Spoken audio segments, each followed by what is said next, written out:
the rolling hills of Tennessee, along the banks of the Red River, the year 1834 carried with it whispers of a haunting that would become legend. At first glance, the countryside seemed peaceful. Fertile fields of corn, cabins of hewn timber, smoke drifting lazily from stone chimneys. Families rose with the sun, prayed before meals, and found comfort in their faith. But beneath this surface of ordinary frontier life, a story was unfolding that would shake a community to its core. A tale of terror that blurred the line between superstition and reality. It was the story of a family tormented night after night by something unseen, something that called itself a witch. The family at the center of this ordeal was the Bells, respectable settlers whose name carried weight in their corner of Robertson County. They were not outsiders nor strangers to their neighbors, but part of the fabric of their community. Yet in their home, darkness began to stir. At first, it came quietly, knocks on the walls after dusk, faint whispers in empty rooms, objects shifting when no hand touched them.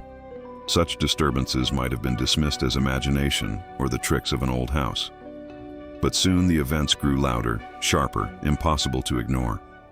The Bells were not dealing with mere creaks of timber or restless wind. They were dealing with a voice that claimed to be more than human. Imagine the nights in that small farmhouse, the firelight flickering low, the family huddled together in silence, when suddenly a pounding rattled the wooden beams. Whispers curled through the air, distinct and mocking, as if carried by no earthly tongue. Then, without warning, the children would cry out, clutching at bruises and scratches that appeared on their skin as though from invisible hands. Furniture scraped across the floorboards, utensils clattered, and the voice, always the voice, would rise above the chaos, taunting, laughing, speaking with uncanny clarity. It named itself Kate, and the Bells began to call it, simply, the Witch. What makes this haunting so gripping is not just the cruelty of the attacks, but the intelligence behind them. The voice did not mumble nonsense. It answered questions. It sang hymns familiar to the family.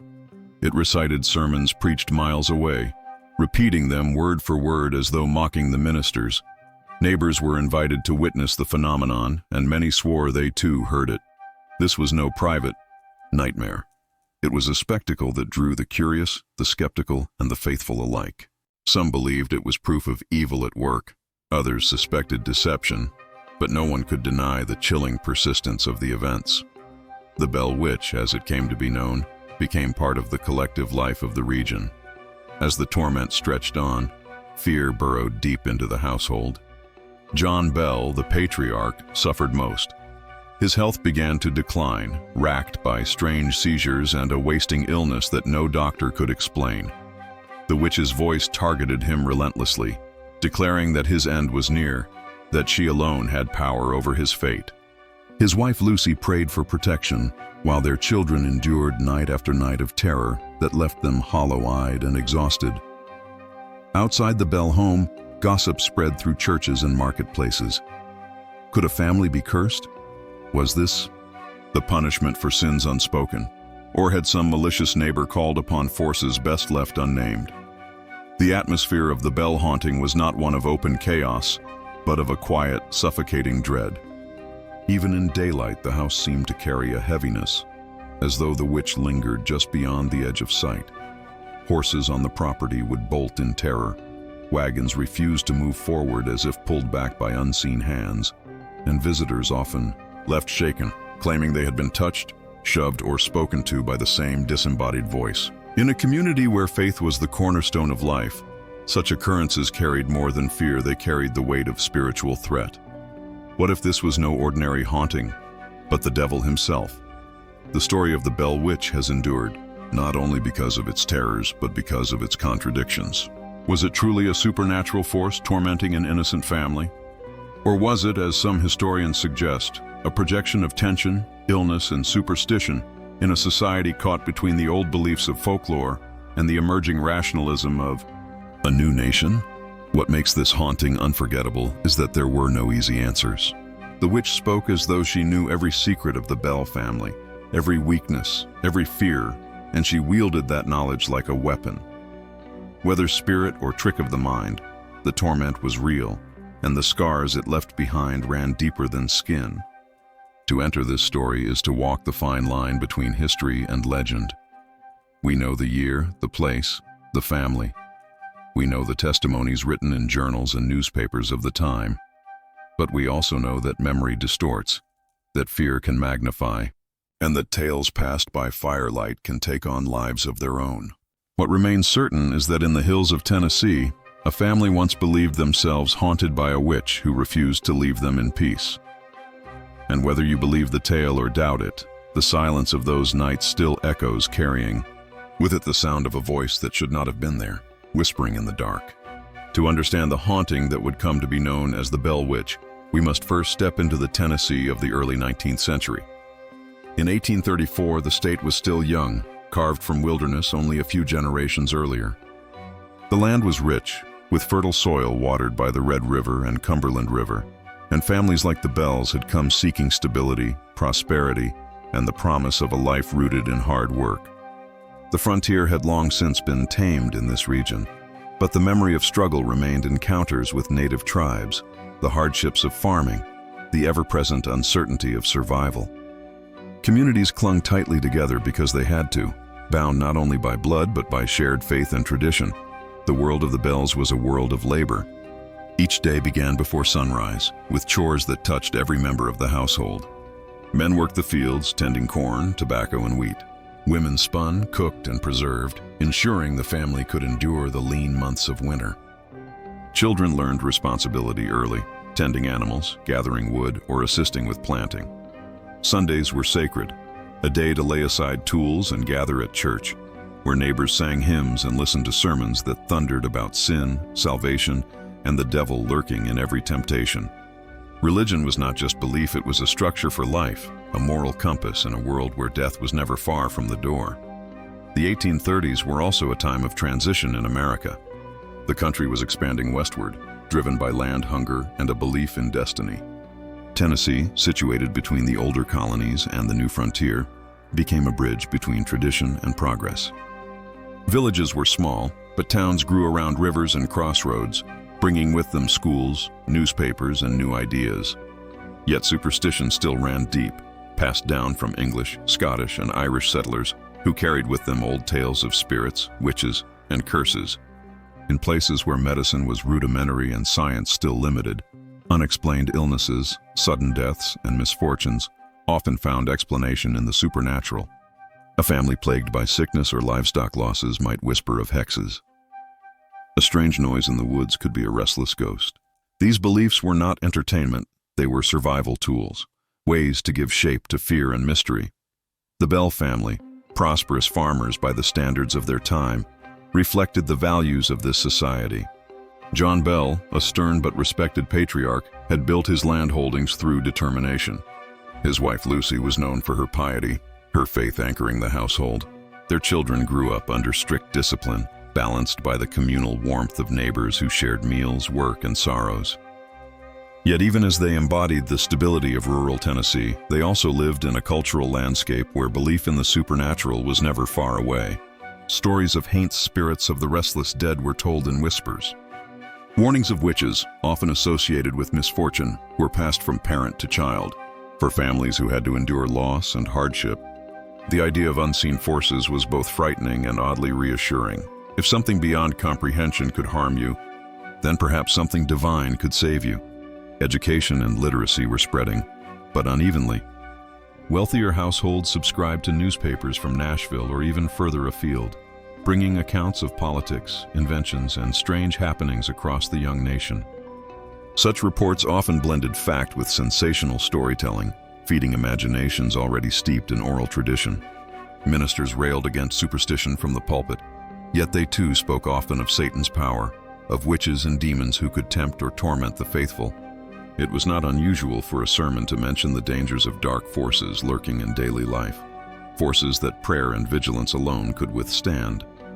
Thus, the cultural soil was fertile for a story like the Bell Witch to take root, half folklore, half lived experience, and wholly terrifying. The natural environment also shaped the worldview of those who lived there. Tennessee's dense woods, rolling hills, and winding rivers held both bounty and danger. By day, they offered timber, game, and fertile ground. By night, they transformed into a world of shadow where every rustle might be predator or spirit. Candlelight was faint against the vast darkness of the countryside, and the isolation of farms meant that help was often miles away. In such conditions, a knock on the wall in the dead of night or a whisper in an empty room did not simply disturb, it could unravel the fragile sense of safety families clung to. The landscape itself seemed to conspire with superstition, reinforcing the belief that unseen forces walked among the living. In the 1830s, Tennessee was also caught in wider tensions. The state was part of a South grappling with questions of slavery, morality, and the rise of evangelical movements. Camp meetings and revivals swept across the region, drawing thousands into fields to weep, shout, and proclaim their faith. These intense spiritual experiences often blurred the line between divine inspiration and hysteria, leaving participants convinced they had touched something beyond the mortal world. For some, this reinforced faith. For others, it opened fears of possession, of witchcraft, of unseen powers invading the mind and body. When the Bell family began to experience strange disturbances, their neighbors did not see it as impossible. They saw it as the eruption of a struggle between good and evil that ministers warned of every Sunday. The Bell Witch legend is deeply tied to this cultural backdrop. Without a society steeped in folklore, faith, and fear, the events might have been dismissed as trickery or delusion. But in 1834, Tennessee, the possibility of a witch tormenting a family for years felt plausible, even expected. The Bells were not alone in their fears. Many communities across America had their own tales of curses, haunted homes, or spirits that lingered to punish the living. What made the Bell case unique was its persistence, its intensity, and the sheer number of witnesses who claimed to hear the witch's voice. It was not confined to whispers behind closed doors, it spilled into the open, into the life of an entire county.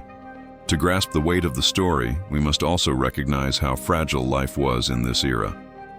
Illness could sweep through a household in days, claiming children without warning. Crops could fail, leaving families destitute. Accidents with tools or livestock could maim or kill in an instant. In such a precarious world, people sought patterns, explanations, and meaning. When calamity struck, it was easier to believe that a curse or a witch was at work than to accept random cruelty. Belief provided order even in terror. For the Bells, the witch's voice offered no such comfort. It was instead a constant reminder of vulnerability, of being powerless before something they could neither see nor stop. Thus, the stage was set. A devout, respected family in a community bound by faith. A society where folklore and religion intertwined, where the line between the natural and supernatural blurred. A landscape that magnified fear, isolating households in the dark. And a cultural moment where revivalist fervor and lingering superstition made the idea of a witch both terrifying and believable. Against this backdrop, the torment of the Bells would unfold, not as an isolated curiosity, but as a profound expression of the anxieties, fears, and beliefs of early 19th century Tennessee. To understand the witch is to understand the people who believed in her and the world that made her possible. The Bell family's ordeal did not announce itself in thunder, but in whispers. At first it was small and knocking on the walls at night, faint as if someone rapped lightly from inside the timber. John Bell assumed it was animals, perhaps rats nesting in the beams. Yet when he searched with a lantern, the noise ceased, only to return once he settled back into bed. Soon the sounds grew bolder, echoing along the hallways, resonating as though unseen fists struck the very heart of the house. The family began to notice objects misplaced, small items disappearing only to reappear in odd corners, as though deliberately moved by unseen hands. The children were the first to feel it physically. Betsy, the youngest daughter, cried out one night as her hair was pulled violently, yanking her from her bed. Her arms bore scratches as if claws had dragged across her skin. At first, John and Lucy tried to soothe her, insisting it was a nightmare. But then, as they held her, a voice whispered from the shadows, a low, mocking laugh that made their blood run cold. When they lit candles, the room was empty, the air still, yet the sound lingered like an echo in their minds. Neighbors soon became aware. During a visit, a family friend claimed he heard a whispering in his ear, though no one stood near him. Another, more skeptical, declared it must be children playing tricks until he felt his coat tugged sharply from behind, the fabric nearly tearing, while everyone else in the room stared in shock. From that day, skepticism turned to unease. Word began to spread that the Bell house was cursed, that a witch had fixed her gaze upon them. Curiosity brought people to the farm, and with them came more witnesses, each leaving with their own chilling testimony. The voice that plagued the Bells soon grew stronger. It began to identify itself, first muttering nonsense, then calling itself Kate. It answered questions posed aloud, responding with clarity no echo could mimic. When asked to recite a verse, it sang a hymn known in the village. When challenged, it repeated a sermon word for word, one that had been preached many miles away. Listeners sat in stunned silence, unable to explain how such knowledge could come from thin air. The witch, as they now called her, did not limit herself to words. She laughed, mocked, threatened, and sometimes sang with a sweetness that was all the more terrifying for its contrast. The most relentless target of her torment was John Bell himself. He suffered mysterious fits that seized his body, leaving him weak and trembling. At meals, his tongue would swell, preventing him from swallowing, while the witch's voice jeered that his end was near. At night, when he struggled for rest, the voice whispered promises of death, drawing out his fear. Lucy Bell, his wife, found her prayers interrupted by mocking laughter, as though the witch found joy in twisting faith into despair. Yet strangely, Lucy herself was sometimes spared, even treated with a twisted reverence. "Good woman," the voice would call her, even as her family suffered. Betsy, too, became a focus. As she grew into adolescence, the witch's attacks upon her grew crueler. She was slapped until her cheeks swelled, choked until she gasped for air. When she became engaged to a young man named Joshua Gardner, the witch declared her hatred of the union. Night after night, Betsy was tormented until, broken by the relentless assaults, she ended her engagement. Neighbors whispered that no one could resist the will of the witch, not even in matters of love. The haunting was not confined to the Bell family alone. Travelers who spent the night in the home often fled before dawn, swearing they had been shaken awake by unseen hands or mocked by a disembodied voice. Horses in the stables reared and refused to enter the barn. Wagons stalled at the edge of the property as though held fast by invisible forces. On more than one occasion, entire groups of neighbors gathered at the Bell home to witness the phenomena, and many left convinced of its authenticity. Some claimed to see spectral shapes in the corners of rooms, dark outlines that dissolved when approached. Others spoke of feeling cold hands press against their skin, leaving them chilled to the bone. One of the most infamous incidents involved Andrew Jackson, then a general and later to be president of the United States. Curious about the stories, Jackson visited the Bell farm with a group of men. According to accounts, their wagons stalled inexplicably as they approached the property, the wheels refusing to turn despite the strength of the horses. Jackson reportedly declared, "By the eternal boys, it's the witch." That night, as the men settled, the voice taunted them relentlessly. One man claimed to be a witch tamer, carrying a silver bullet as proof. The witch laughed at him, then physically attacked, leaving him screaming in terror before he fled. Jackson is said to have remarked that he would rather face the entire British Army than spend another night with the Bell Witch. The longer the torment continued, the more calculated it seemed. The witch knew the family's secrets, exposing private matters with cutting accuracy. She mimicked voices of neighbors, sowing distrust. She predicted events that later came true, small and large alike, deepening the sense that she was not bound by ordinary limits. Some nights she would vanish, leaving silence so complete the Bells wondered if they had been freed. But just as hope grew, she returned with greater force, as if mocking their relief. The climax of her cruelty came with John Bell's decline. His mysterious illness worsened, leaving him bedridden. On the day of his death, December 20th, 1820, years before the story reached its crescendo in 1834, the witch's voice rang out in triumph, declaring she had poisoned him. A strange vial was reportedly found near his bedside, containing a dark liquid no one recognized. To some, it was proof of her power. To others, evidence of darker human hands. Regardless, the voice celebrated his passing, and the family was left broken, convinced that their patriarch had been slain by forces they could not fight.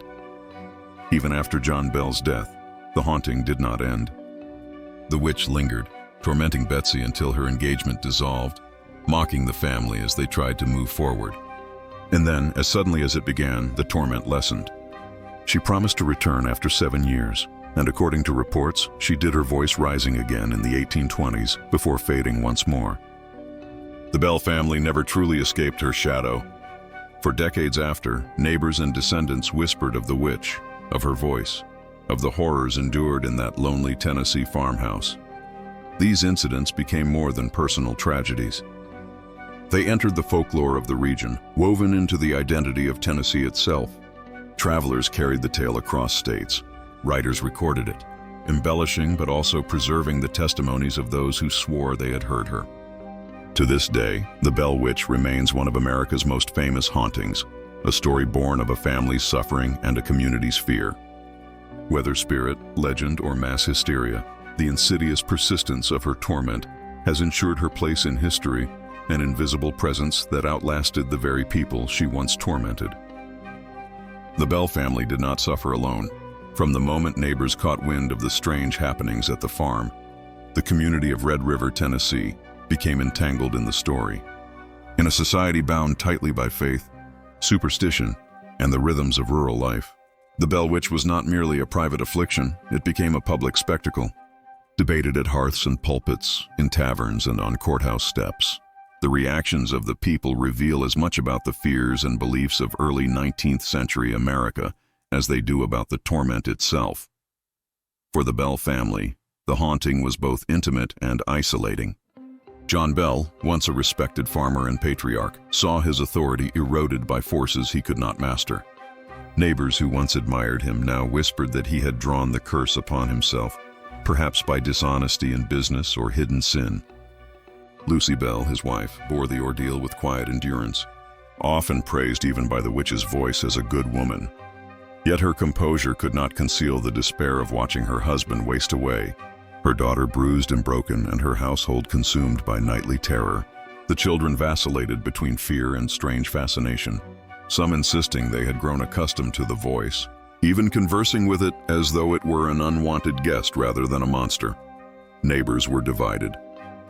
Some visited out of compassion, bringing food or offering prayers, while others came driven by curiosity, eager to hear the witch for themselves.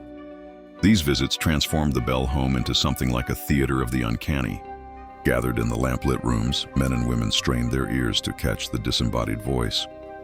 When it spoke, their faces paled, and many left convinced they had encountered something beyond explanation.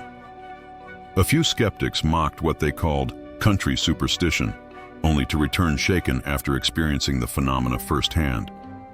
Stories multiplied quickly, each retelling more vivid than the last, until the Bell Witch became the defining topic of the county. The clergy approached the matter with grave seriousness. Ministers saw in the witch both a spiritual trial and a warning. Some declared it the work of the devil, a punishment visited upon the Bells or upon the community at large for straying from righteousness. Prayer meetings were held in the family's home, with hymns sung and hands laid upon the afflicted. Yet even in these holy gatherings, the voice would intrude, reciting scripture with mocking precision or laughing during the most solemn petitions. For some believers, this only confirmed the presence of a demonic power.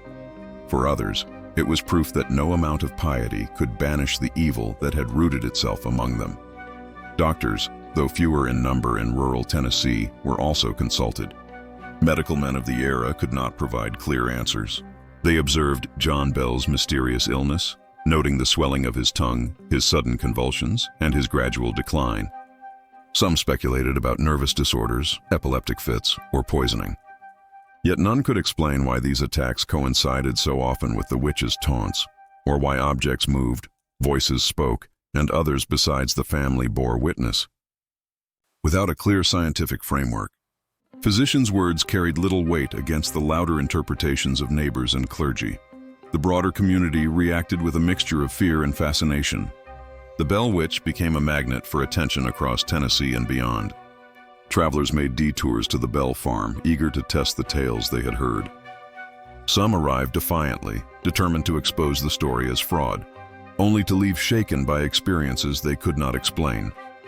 Others came in reverence, convinced they were witnessing a sign from God or a manifestation of biblical prophecy. Taverns filled with debate. Was the witch a restless spirit wronged in life, seeking vengeance? Was she a demon sent to tempt and destroy? Or was she a product of hysteria, a collective delusion born of fear and storytelling? The press eventually joined in. Early American newspapers, always eager for the sensational, carried reports of the Bell Witch.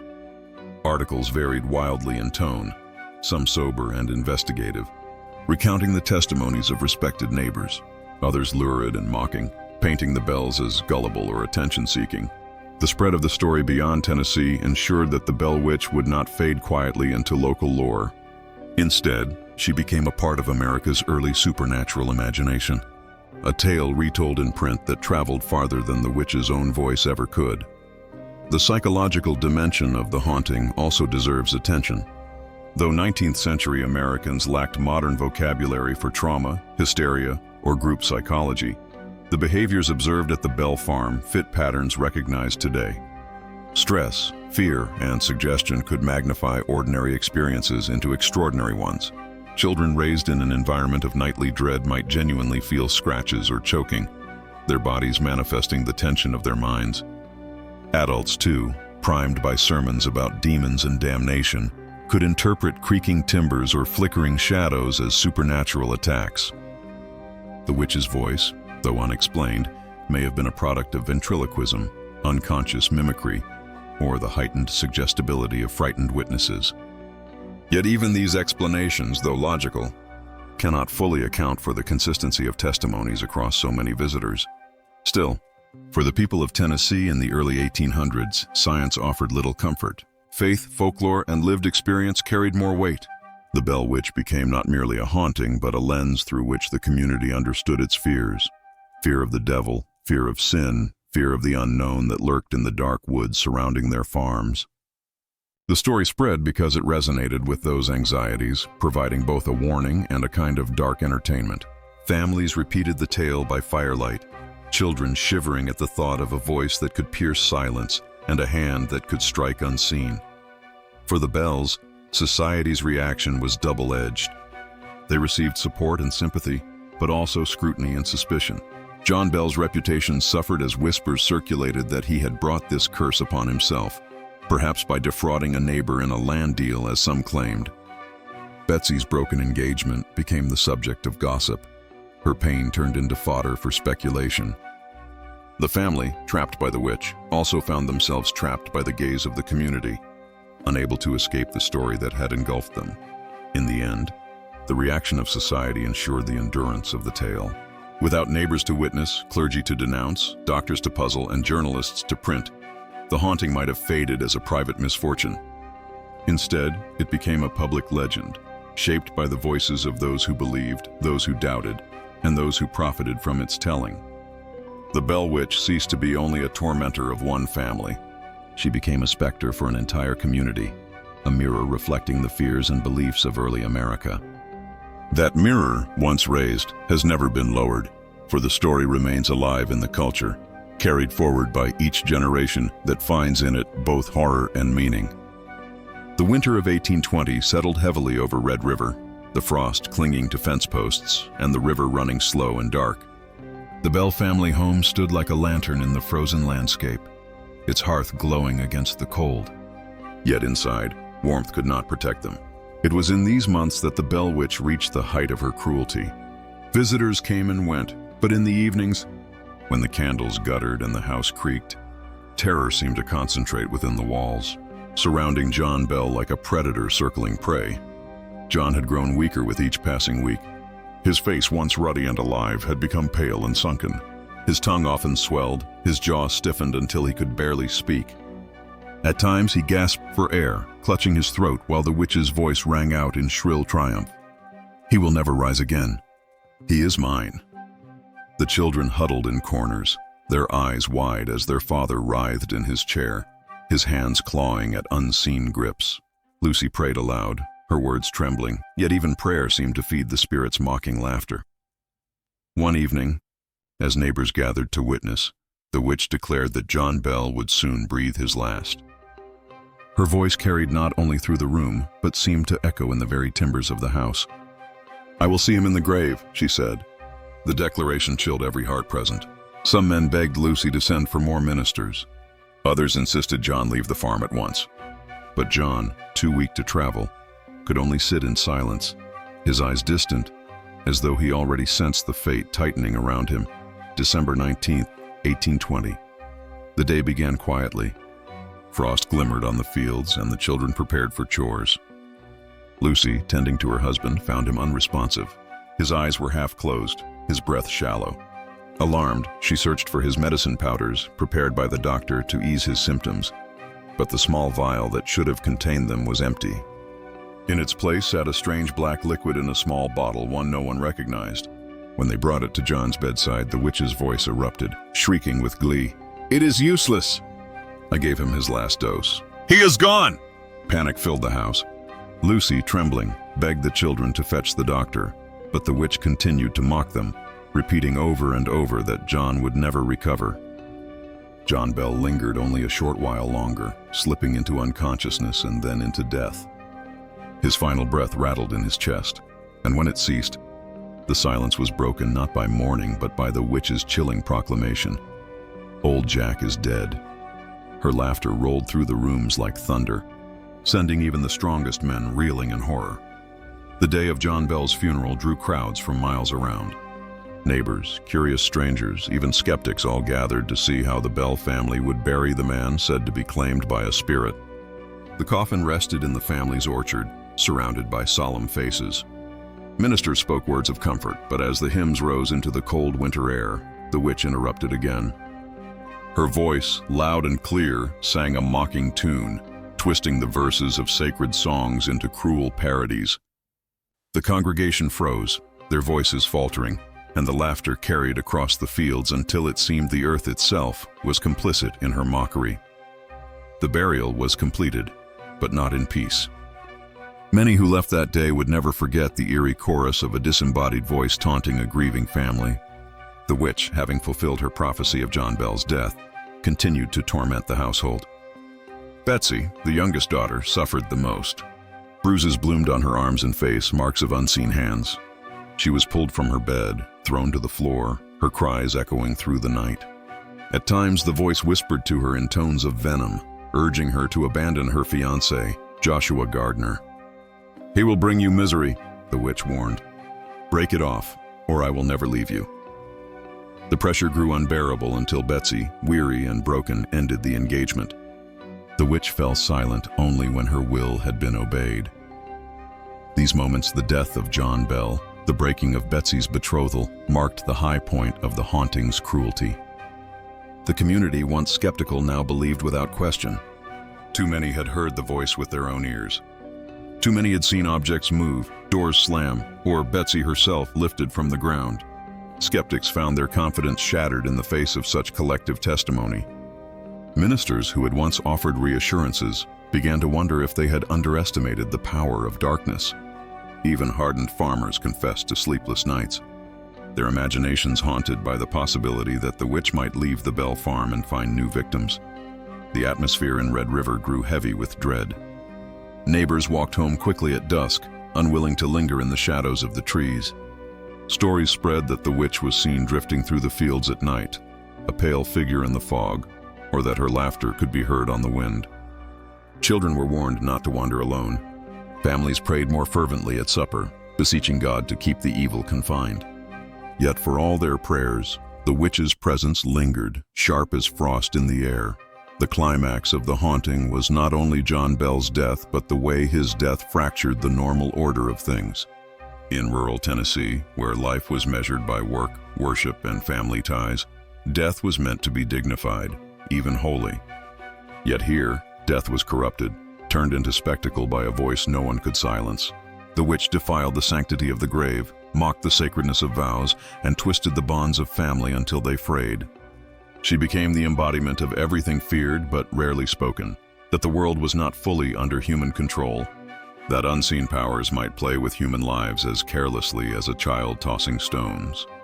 As winter turned to spring, the Bell family lived on in the shadow of their loss, their house quieter now, but never free. Betsy's broken spirit, Lucy's sorrow, and the children's unease stood as living testimony to what had transpired. John Bell's grave lay in the orchard, a silent marker of the witch's triumph. And still, even then, the voice returned on occasion. reminding the family that though the climax had passed, the haunting was not yet done. The death of John Bell did not mark the end of the Bell Witch. In some ways, it was only the beginning. For even after the patriarch was laid to rest, the story lingered, whispering itself into the fabric of Tennessee folklore. The family, though weary, could not escape the shadow cast over them.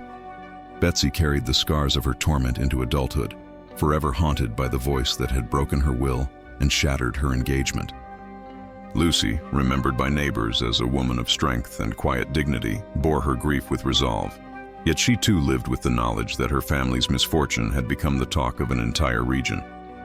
For the Bells, the haunting was not merely a season of terror, it was a legacy. The witch's promise did not vanish with John Bell's last breath. In 1821, she is said to have told the family she would depart, only to return 7 years later. True to her word, in 1828, faint signs of her presence were reported again. Voices in the night, knocking on walls, sudden gusts of wind in closed rooms.